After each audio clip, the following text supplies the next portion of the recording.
పని ప్రారంభించినప్పటి నుంచి చాలా కార్యక్రమాలు సుజావుగా అయిపోతున్నాయి. ఈరోజు మీరు చూడండి, అమరావతి ఎక్కడ పెట్టాలనుకున్నప్పుడు నేను ఒకటి ఆలోచించాను.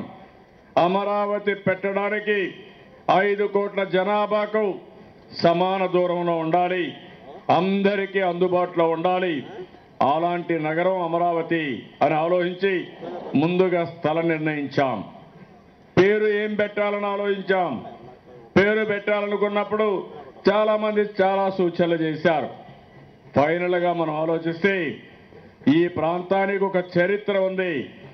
మామూలు చరిత్ర కాదు, సుదీర్ఘ చరిత్ర ఉంది.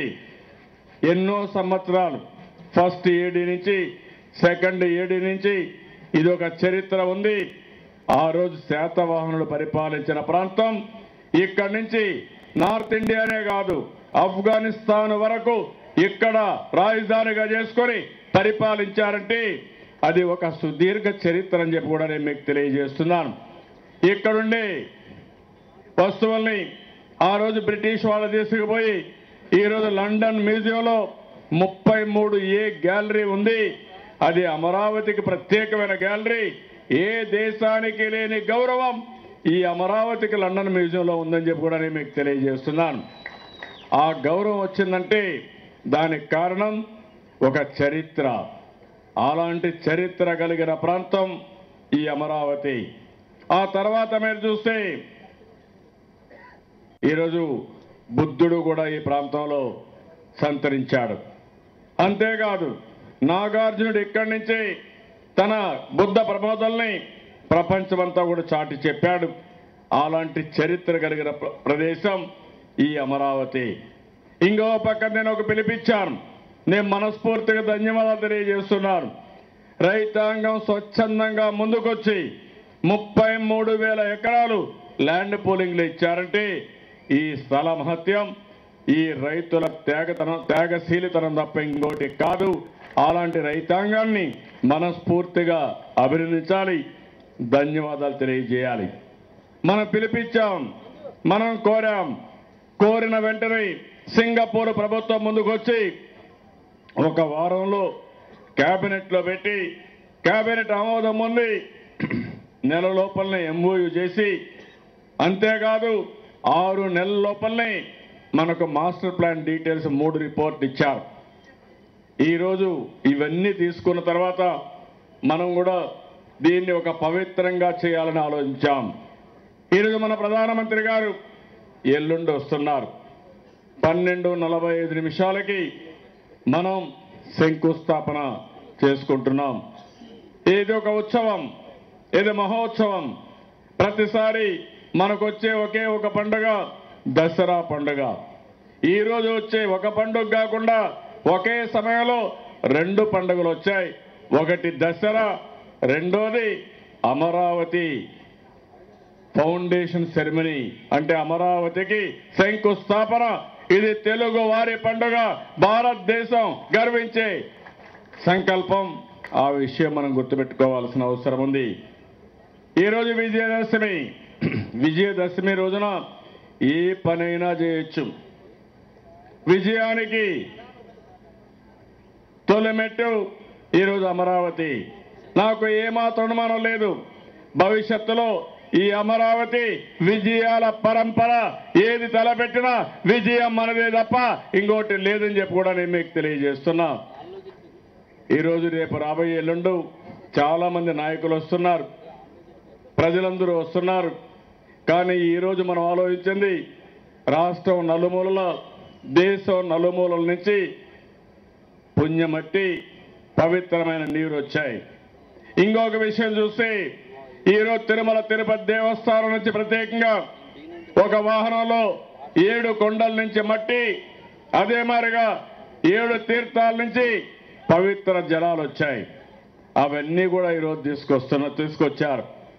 ఈరోజు మనం అందరం కూడా ఈ పవిత్రమైన సందర్భంలో ఒక సంకల్పం చేస్తున్నాం. ఆ సంకల్పం ఈ అమరావతి నగరం ప్రపంచంలోనే సుందరమైన 10 నగరాల్లో ఇది ఒకటిగా ఉండాలి. అవసరమైతే 10లో ఇది మేటైన నగరంగా ఉండాలి తప్ప ఇంకోటి కాదు, దానికే సంకల్పం చేస్తున్నాం.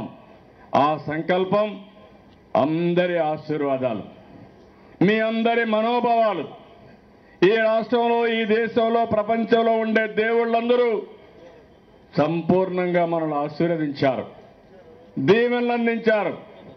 అలాంటి మహా సంకల్పానికి మనం నాంది పలికాం. అదే మరిగా ఈరోజు ఇక్కడ వచ్చినటువంటి పవిత్రమైన జలాల్ని, పవిత్రమైన మట్టిని మనం అమరావతిలో పెట్టి ఇవన్నీ కలిపి సిఆర్డీఏ ఏరియా మొత్తం మళ్ళీ ఒకసారి ఒక శక్తివంతమైన ప్రాంతంగా తయారు చేయడానికి, ఒక ఆకర్షణీయమైన ప్రాంతంగా తయారు చేయడానికి, శాంతి సౌభాగ్యాలతో ఈ ప్రాంతం ముందుకు పోవడానికి, అంతేకాదు ఒక నగరం అంటే, ఒక ఆదర్శ నగరం అంటే ఏ విధంగా ఉండాలో అలాంటి నగరాన్ని తీర్చిదిద్దుకోవడానికి ఈ పవిత్రమైన జలాలతో, ఈ పవిత్రమైన మట్టితో ఎక్కడికక్కడ పునీతం చేస్తున్నాం. ఈరోజు ఇవన్నీ చేసిన తర్వాత రేపు నేను మొత్తం ఈ ప్రాంతం అంతా కూడా హెలికాప్టర్లో కూడా అది స్ప్రే చేస్తే ఈ భూమి పులకించవలసిన అవసరం ఉంది. భారతదేశంలో ఉండే పవిత్ర జలాలతో, పవిత్రమైన మట్టితో, మహానాయకుల త్యాగాలతో, అదే మాదిరిగా ఎక్కడికైనా పుణ్యక్షేత్రాలతో, పుణ్య నదులతో ఈ యొక్క ప్రాంతం పులకింపజేయవలసిన అవసరం ఉంది. ఇది ఒక దివ్యమైన అనుభూతి. ఈ అనుభూతిని మనం చేసి ఇక్కడి నుంచి రాజధాని నిర్మాణం తలపెట్టబోతున్నాం. ఎల్లుండి ప్రధానమంత్రి గారు వస్తున్నారు. 12:45 మనం చేసిన తర్వాత తిరుగులేని విధంగా ఈ కార్యక్రమాన్ని ముందుకు తీసుకుపోదామని చెప్పి కూడా నేను మీకు తెలియజేసుకుంటున్నాను. నాకు ఒక నమ్మకం ఉంది, ప్రపంచాన్ని నడిపించేది నమ్మకం. ఈరోజు మీరు చూడండి, ఇక్కడ అన్ని మతాలు, అన్ని కులాలు, అన్ని ప్రాంతాలు వచ్చారు. అందరూ కూడా ప్రార్థనలు చేశారు, నిండు మనసుతో ఆశీర్వదించారు. ఇంకో పక్క అందరూ కూడా సంకల్పం చేశారు. ఆ సంకల్పం అమరావతి నగరం ఒక మహానగరంగా ఉండాలి, ఒక ఆదర్శ నగరంగా ఉండాలని మనం సంకల్పం చేశాం. ఈ రెండు అయిన తర్వాత ఇది సాధించడం పెద్ద కష్టం కాదు. ఆ నమ్మకం నాకుంది, ఆ ఆత్మవిశ్వాసం నాకుంది. నేను ఎన్నోసార్లు చెప్పాను, ఈ మహానగరంలో అమరావతి నిర్మాణంలో ప్రతి ఒక్కరి భాగస్వామ్యం ఉండాలి. ఒక ఇటుకతో సమానంగా విలువైనటువంటి వాళ్ళ శ్రమదానం ఆర్థిక రూపేణ కానీ ఏ విధంగా చేసినా పర్వాలేదు, అది కూడా చేయమని చెప్పి కోరాం. అందుకే ఈ ఇటుక అనే కార్యక్రమం పెట్టాం. ఏదైతే మనం పిలిపించినప్పుడు మన ఇటుక మన అమరావతి, నా ఇటుక నా అమరావతి అనే కార్యక్రమం ఇస్తే బ్రహ్మాండమైన స్పందన వస్తా ఉంది. ఒక్కొక్కరు లక్షల ఇటుకలు కొంటున్నారు. ఇటుక 10 రూపాయలకే పెట్టాం. పెద్ద ఎత్తున డొనేషన్లు కూడా వస్తున్నాయి. ప్రతి ఒక్కరూ ఒకటి ఫీల్ అవుతున్నారు. రేపు ఇవన్నీ కలెక్ట్ చేసిన తర్వాత ఎక్కడైతే మనం ఫౌండేషన్ వేస్తున్నామో ఆ ప్రాంతంలో ఒక మాన్యుమెంట్ కట్టబోతున్నాం. ఆ మాన్యుమెంట్ 16,000 గ్రామాల ప్రజల యొక్క వాళ్ళ యొక్క ఆలోచన విధానం, వాళ్ళు చేసిన పూజలు ఈ మాన్యుమెంట్ లో ఉండే పరిస్థితి వస్తుంది. ఆ మాన్యుమెంట్ చూసినప్పుడు నా యొక్క శ్రమ, నా యొక్క పూజా ఫలితం, నా మనోభావాలు ఇక్కడున్నాయి. నేను కూడా ఇందులో భాగమని 5 కోట్ల మంది ఆలోచించే విధంగా ఈ మాన్యుమెంట్ ని మనం నిర్మాణం చేసుకుంటున్నాం. ఇదే కాదు, నేను మిమ్మల్ని అందరినీ ఒకటే కోరుతున్నాను, ఇప్పటి నుంచి అక్కడ ఏదైతే కడుతున్నామో దాంట్లో ఒక సంకల్పం కూడా తెమ్మన్నాం. 16,000 గ్రామాల్లో సంకల్పాన్ని తయారు చేసి పంపించారు. టైం క్యాప్సూల్ పెడుతున్నాం. ఆ టైం క్యాప్సూల్లో ఇవన్నీ పెట్టి భూమిలో భద్రపరుస్తాం. మీ యొక్క ఆలోచన విధానం, మీ సంకల్పం అక్కడ భూమిలో భద్రపరిచి శాశ్వతంగా పదిలంగా ఉండేట్టు చేస్తామని చెప్పి కూడా నేను మీకు తెలియజేస్తున్నాను. ఇది ఒక వినూత్నమైన కార్యక్రమం. ఈ వినూత్నమైన కార్యక్రమమే కాకుండా ఒక పవిత్రమైన కార్యక్రమం.